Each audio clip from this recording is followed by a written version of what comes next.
Армысыздар қымбатты тыңдармандар. Бүгін мен сіздерге өмір үшін күрескен келін туралы әңгімені әңгімелегім келіп отыр. Перизат қаланың қарапайым отбасына шыққан қыз. Қанша қаланың қызы болса да ата-анасының рұқсатынсыз ешқайда аттап баспайтын. Би кешкі серуен дегенді мүлдем білмеді. Тек туған туыстарымен ғана атаулы мейрамдарда шығатын.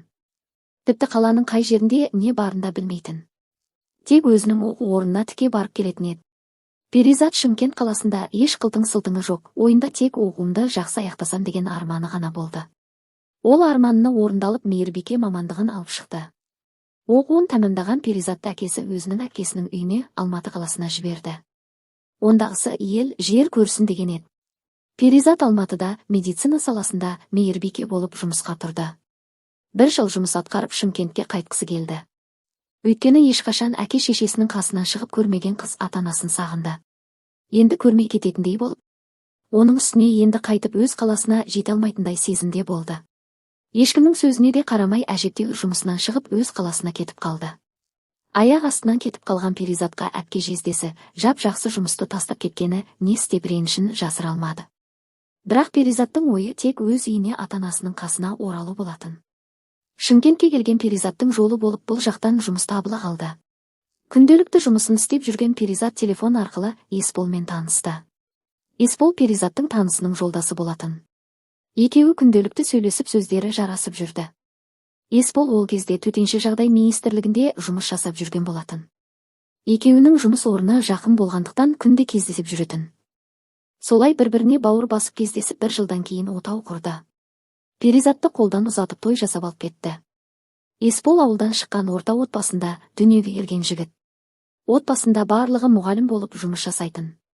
Перизат мұғалімдер отбасына тұрмысқа шыққанына қуанышты болды. Өйткені балаларым мұндай отбасында дүниеге келсе білімді ақылды болады деген ой болды. Перизат келін болып түскенде үйінде енесімен тұрмыстан қайтып келген қайын сіңілісі болды. Кезінде барған жерім керемет болады, енем мен қайын сіңіліммен сырлас мұңдас боламын деп ойлаған Перизаттың ойы мүлдем қарама-қайшы болып шықты. Өмір болған соң бәрі де болады екен. Перизат келін болып түскеннен енесінің жақтырмағанын бірден сезді. Өйткені бір жылулық танытпайтын түсі суық болатын. Басында мүмкін шатасып отырған болармын деп ойлаған Перизат келіндік қызметін атқарып жүре берді. Тұрмысқа шығарда Перизат айлық демалысқа шығып, бір ай ауылда боламыз деп жоспарлап келген болатын. Перизатқа енесі тек бірінші күні ғана сәлеміне аузын жыбырлатып ырымын жасағанмен қалған күндері мүлдем көрмегендей алдынан өте шығатын. Енді ғана келін болып түскен Перизатқа бұл жағдайлар оңайға соқпады. Жат жерге келіп жылулық көрмеген соң өзі де қиналып жүретін. Бірақ Есбол үшін ештеңе демеді. Қайын сіңлісі де жеңгесінің қадірін білмей уақыты келсе тиісіп қалушы еді. Бүгінде сол әдетіне басып анасына жеңгесін жамандап отыр. Өзі ұрыс тілегендей ойлайтыны тек ұйқы, таңғы 10-да тұрып кешкі 8-де жатады. Келін деген ерте тұрмай ма дейді. Мұнысын естіген Перизат ренжіп қалды. Не болса да іштей тынып енді ғана түскен келін тағы үндемей қалды.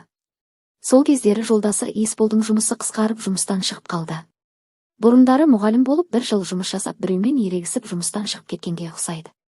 Содан кейін қалаға барып төтенше жағдайлар министрлігіне кірген еді. Енді міне одан да шығып отыр. Оны қайынсіңлісі Перизаттан көріп отыр. Келіннің аяғы деген құт болып келмей ме, келгеннен ағам жұмысынан айырылып қалды деп тағы кінәлады. Осындай майда шүйде әңгімесінен күнде тиісетінді шығарды. Әрең шыдап жүрген Перизат айлық демалысы біте салып қалаға жолдасы екеуі пәтер жалдап тұрды. Енесі еншісін бергендей болып шығарып салды. Бірақ Перизатқа өзінің артынан келген көрпе төсегін бермеді. Үйдегі ескі құсқы көрпелерді берді. Мейлі деп онысына да көніп бақытты күндерін кеше берді. Көп ұзамай Перизат жүкті болды. Жүкті болғаннан бастап Перизат күнде бір түсті көретін болды. Жардан құлап бара жатқандай сезілетін. Жерде жатса да аяғы селкілдеп жататын болды. Ол кезде бір дем салдырып жіберу ойында да болмады. Түнде қорқып шыққанымен бәрібір бұл кез Перизаттың бақытты кездері еді. Өйткені жолдасы қасында өзімен өзі емін еркін өмір сүрді. Күнделікті жұмысына барып келіп жүрді. Ал Есбол ағасының қасында базарға саудаға шықты. Соңғы кезде Перизат өзінің түсінен қорқып жүр, неге бұл түсті көре беремін. Маған босанғанда бір жағдай болып қалмай ма дейтін. Ойланумен басы ауырып кететін болды. Ақыры ішіне жасыра алмай Есболға айтты. Есбол уайымдама, барлығы жақсы болады деп Перизаттың күдігін басты. Перизат ай күні жетіп аман есен қыз босанды. Сосын енесі Қарасар деген үмітпен Перизат ауылға барды. Есбол қалада саудасында қалып жұмысын жалғастыра берді. Енді екеуі екі бөлек жүрді. Басында апта сайын Есбол демалысқа келіп жүрді. Кейін анасы апта сайын неге келе бересің, ақша құртып, 2 аптада бір кел деген соң анасының айтқанын тыңдап 2 аптада келетінді шығарды. Перизат ауылда қызымен жалғыз қалғандай жүрді. Жаны ашыған бір адам жоқ. Қайын сіңілісі бұл келгеннен бұрынғы ретіне басты. Жеңгесіне көмектесудің орнына жұмыс жасасын дегендей әдейі бәрін білдіріп жүрді. Не өзінің жатқан жерін жинамайды. Жинап қойған үйді шашып перделерді сырғытып алып тастайтын болды. Болмаса даланы сыпырып қойса барып шемішке шағып шашып кететін болды. 1 минут демалмасын дегендей оған қосылып сол ауылда тұратын қайынбекесі қосылды. Бір ауылда тұрғандықтан күнде осы үйде болды. Айтатындары өсек анасына келінді жамандап отырады. Қойыңдар деген ене де болмады. Қайта қыздармен қосылып енеде күн бермеді. Тырнақ астынан кір іздеп отыратын жағдайға жетті. 2 аптада бір келетін Есбол қызына су өткізбейтін жүргек алып келсе, оған да сөйлейтін. Есбол кетісімен жүргекті алып қоятын. Айтатыны сенікі рахат екен, Есболдың ақшасын шашып отырасың. Үйде дым бітірмейсің, қолыңмен жу дейтін болды. Қайын сіңілісінің мінезінде шек жоқ еді. Ыстық шай демдеп апарса, онда да суып қалды деп төңкеріп тастайтын болды. Қайта ысытып алып кел деп дастархан басына отырғызбайтын. Сырттан келген аяқ киіммен төрге шығып тағы отыратынды шығарды. Не болса да қайын сіңілісі тыныш болсын деп күнде киімін дайындап жуып үтіктеп беріп жүрді. Өзі енді ғана босанған Перизат емізулі болған соң қарны ашып жүретін болды. Енесінен не тамақ жасайын деп сұраса сөйлеп кететін. Қайдағы тамақ жаңа ғана жедік, істеме дейтін. Перизаттың қарны ашып іштері қабысып қалатын жағдайға жетті. Не жартып тамақ, не шай ішпейді. Қарны ашып қызында жөнді емізе алмайтын болды. Қарны тоймаған қыз. 1 аптада бір рет үлкен дәретке баратын болды. Оның өзінде іші қатып клизма жасап шығаратын. Сол жылдары Есболдың жұмысы жақсы жүріп жатты. Үйіндегілер тапқан ақшана мал алып қой деп қарамал алғызды. Бірақ қарағаны олар емес. Перизат болды. Есбол малдарды ауылға апарып Перизатқа тапсырды. Қалай қарау керегенін үйретіп айтып кетті. Өзіне үйдің шаруасы аздай, енді сырттың жұмысы да басталды. Біресе үйге, біресе далаға жүгіріп күні қалай өтіп кететін білмейтін. Ол кезде ауылда су тапшы болатын. Төмен жақта абысыны тұратын суды сол жақтан тасып жүрді. Бір барғанда 10 рет алып келетін. Ол кезде енесі сөйлейтін, мені суға тұншықтырып өлтірейін дедің бе деп. Бұл сөзге де мән бермей жүре берді.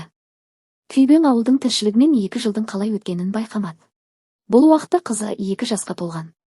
Есбол ауылға бір келгенде анасы, қарындасы, әпкесі бәрі жабылып ана әйеліңмен ажырас деді. Туып бергені бір ғана қыз, енді тумайды дейді. Бірақ Есбол көтереді ғой, не қыламын, ажырасып, онсыз да ажырасып жатқандар аз емес дейді. Бұлай дегені өзінен басқа ағаларының бәрі ажырасып 2-3 әйел алған еді. Тек бір әйелмен шектеліп қалған осы Есбол. Көп ұзамай қайын сіңілісі сол ауылға тұрмысқа шықты. Бірақ тек тұрмыс құрды деген аты ғана, осы үйден мүлдем шықпайтын. Өйткені мектеп жақын еді. Бір күні енесі бесіктің жібін қырқып алып жатқан жерінен Перизат кіріп қалды. Таңырқап қарап қалған Перизат енесіне: мұныңыз не бесік киелі емес пе? Неге қырқып алдыңыз деп еді. Енесі: не қыласың мұны? Бәрібір туып жатқан балаң жоқ. Қайынбекеңе керек болып жатыр екен, ала берсін деп шығып кетті. Неге, не үшін керек болғаны жайлы айтпады. Күндері өте берді. Баяғы жартас сол жартас, ештеңе де өзгермеді. Тек Перизат соңғы уақытта мазасыз күй кешіп жүр. Өзіне не болғанын түсінбей әр жері бір ауырады. Жанын жеп бара жатқан ауруы не екенін де өзі де түсінбейді. Тек жерге жатып аунай береді. Бір күні қатты ауырып жедел жәрдем шақырып еді. Қай жерің ауырып жатыр десе, не айтарын, қай жері ауырып жатқанын айта алмады. Өйткені өзі де түсінбеді қай жері ауырып жатқанын. Тек жанын жеп бара жатқан бір ауру айналып келіп цементке аунап жата бергісі келеді. Өзін әрең сүйрелеп жүрген Перизат анасын көргісі келді. Мауқын басып қасына жатқысы келді. Енесіне айтайын десе қорқып, әрең дегенде жалынып жүріп сұранып төркініне жіберуін өтінді. Енесі ешқашан төркінге жібермейтін. Ұрыс шығаратын, бірақ бүгін келісімін берді. Әйтеуір барғаннан өзі мазасыз қызын әрең көтеріп барды. Не тамақ жөнді ішпейтін, азып тозып кеткен құр сүлдері қалған қызының мұншалықты әбіржігенін көрген анасы жыламсырады. Дем салдырып жіберші, саған не болды, келгеннен әлі жатырсың. Қай жерін мазалап жүр? Келесі көшеде апа бар, сол кісіге апарайын деп қызын сүйемелдеп ертіп барды. Дем салдырып оқыған еді, көзі шайдай ашылды. Қайта жаны кіріп тірілгендей болды. Апа, сізден сұрайын, маған не болып жүр деді. Оқытатын апа саған дуа жасаған деді. Бір рет енем бесіктің жібін қиып алып кетіп еді. Оның қатысы бар ма деді. Әрине, саған енді бала сүймесін деп жасалған, қазір дуаны кері қайтардым. Барған соң көресің кімнің жасағанын деді. Көзі ашылып жаны кіріп Перизат ауылына қайтты. Келсе енесі қайын сіңлісі екеуі шай ішіп отыр екен, сәлемін салып амандасып ішке кіріп кетті. Киімін ауыстырып сыртқа шыққаны сол қайын сіңлісі өзімен өзі ауырып сол жерде дөңбекшіп жата қалды. Біраз тұра алмай жатты. Әрен дегенде өзін жинақтап қайта жұмысына кетті. Өзі де түсінбей қалды неге аяқ астынан ауырғанын. Сол жылы енесі қайын сіңлісінің көрпе төсегін апарамын деп жүрген. Перизаттың анасының қолынан іс келетін, сондықтан Перизатқа анаңа айтшы тігіп берсін деді. Оған Перизат қолы тимейді, анамның тіге алмайды деді. Ондағысы не үшін анам тігіп беру керек, маған көрсетпеген жоқ. Өздері тігіп алсын деген ойда болды. Тігіп бермегеніне қырсығып сол ауылдағы қайынбике қайын сіңлісі келіп Перизаттың көрпелерін қиып кетті. Неге олай жасадыңыз? Жап жақсы көрпені қиғаныңыз не? Кім қиды, өзі тозған жыртылды да деді. Бұлармен сөз таластырудың мәні жоқ екен. Түсінген Перизат қоя қойды. Бірақ ішіне сыймай көрші келіншекке айтып берді. Көрпемді жырт, бірақ мойындамады деді. Ішіне толып қалған сырын айтамын деп артынан бесіктің ішіне дуа жасапты деген әңгімесі де аузынан шығып кетті. Бірақ бұл сөзі айналып өзіне келетінін білмеді. Ақыры өзіне таяқ болып тиді. Айтылған сөз қаладағы Есболға дейін жетті. Есбол хабарласып, не деп жүрсің сен, менің отбасым дуа кеш деп жүрмісің деп ашуға булықты. Қорыққаннан айтпадым деп еді. Көрші келіншекпен беттестіремін деп шықты. Ақыр соңы Перизатты ортаға салумен аяқталды. Анасын қаладан шақыртып жаңағы көрші келіншектің енесі келіп, одан қайынбике қайын сіңлісі бәрі жиналды. Айқай шуға ұласып екі жақ ұзақ уақыт сөз таласумен болды. Перизат үндемеген күйі сүрелерін оқып жылап отыра берді. Тек басын көтере алмай жылап отыра берді. Бәріне өзім кінәлімін, айтпауым керек ет деп отыра берді. Бұл кезде Перизат көтерген еді, амал жоқ, барлығынан кешірім сұрап бұл іс жабылды. Күз айлары болатын Есбол ауылға келді. Бірақ Перизатқа ұзақ уақыт сөйлемеді. Жақындамайды да мұнысы Перизаттың жанына батты. Өйткені осы үйде Есбол үшін жүрген еді. Не керек, уақыт зымырап өте берді. Осылай итшілеп жүріп, аман есен қызын босанып алды. Ауруханадан үйіне алып ұшып келгені сол тағы баяғы жартас, сол жартас болды. Матрас, киім, барлығының бір желілері жыртық болып тұрды. Тағы да көзбен көрмеген соң ештеңе дей алмады. Бөлмесінде әбден өзімен өзі тығылып жылады. Бірақ қанша жыласа да ештеңе өзгермейді. Амал жоқ, жыртық киімдерді тігіп амалдап кие берді. 2015 жылдар. Бұл уақытта қайын сіңлісі бір ұл босанып алған. Күйеуімен ұрысып келіп қалды. Ондағысы енесінің желкесінен жұлқып, немерелеріне қарамайсың ба деп айқайға басқаны.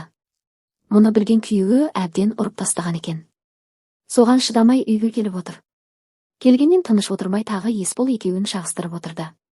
Ол уақытта Перизаттың үлкен қызы 4-5 жас шамасында еді. Әпкесінен қашан қайтасың деп еді, әпкесі айғайға басты. Бұл менің үйім, кетсеңдер өздерің кетіңдер бұл үйден деді. Қызына айқайлап жатқан соң осы уақытқа дейін үндемеген Перизат қызын жақтап, қайын сіңлісі екеуі қатты ұрысты. Айтылмаған сөздер қалмады. Ақыры Перизат қайын сіңлісіне бір емес екі байға тигенсің. Осы мінезіңнен қайтып келіп отырсың деп еді. Ол да қарап қалмады, мен екі байға тисем, сенің қыздарың 10 байға тисін деді. Енесі ортаға түсіп, осы қызды сен дуаладың, жолдасымен ұрсып жүргеніне сен кінәлісің деді. Бірақ Перизат да қайтпады.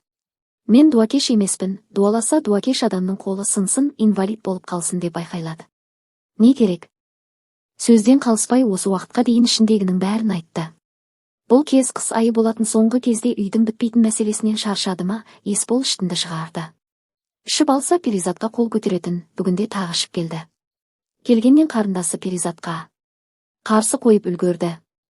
Есбол аяғындағы дәу етікпен теппекші болды. Бірақ Перизат қашып далаға шықты.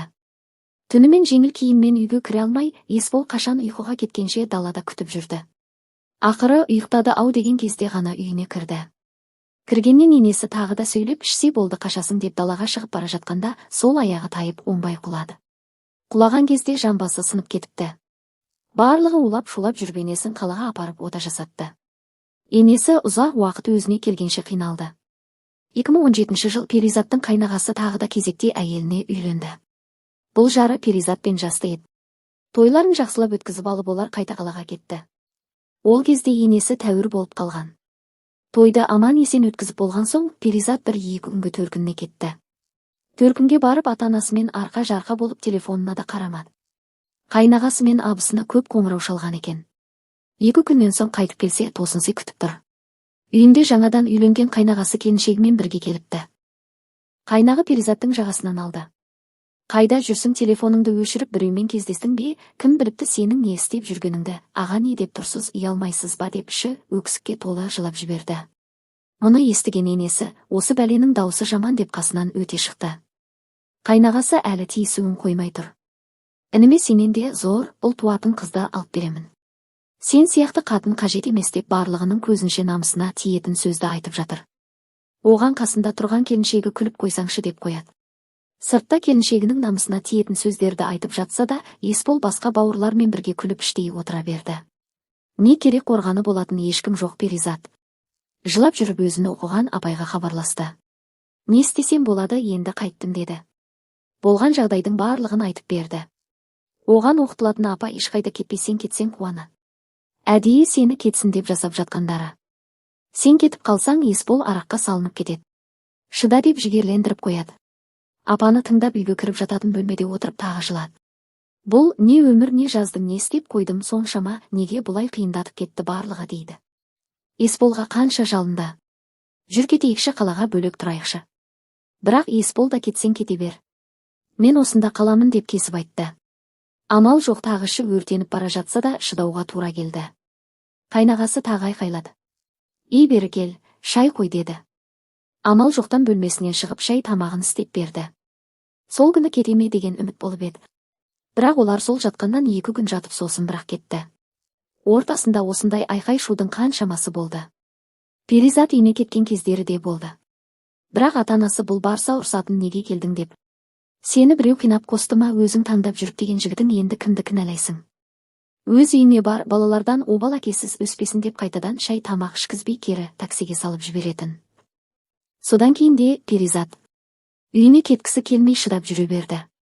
2018 жылы енесі қайын әпкесінің үйіне барып ауырып қалды. Шілде айы, күн қатты ыстық болатын. Инсульт алыпты.